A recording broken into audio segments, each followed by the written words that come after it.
How to verify Bitcoin on Cash App. Hey everyone, it's me Shreya from Let Me Help. Let's dive into the video. First thing first, tap Investing. This is the tab on your home screen, and if you are not already logged into your account, enter your email address or phone number and password to do so. After that, tap Bitcoin. This is one of the titles. If you don't already have Bitcoin purchased, you'll need to purchase some first. Then simply tap Enable Withdrawals and Deposits. The text may vary, but you will be asked to verify your informations.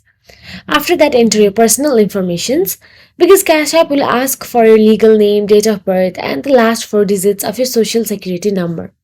In some cases, Cash App will ask for your full SSN, address, government issued photo ID, and or proof of income. After that, wait for the verification. This process can take minutes to hours, though it could be longer if you had to supply more information. Once you have been verified, you will receive a notification in Cash App. So that is it. If you found this video helpful, please like, share and subscribe, and thank you so much for watching.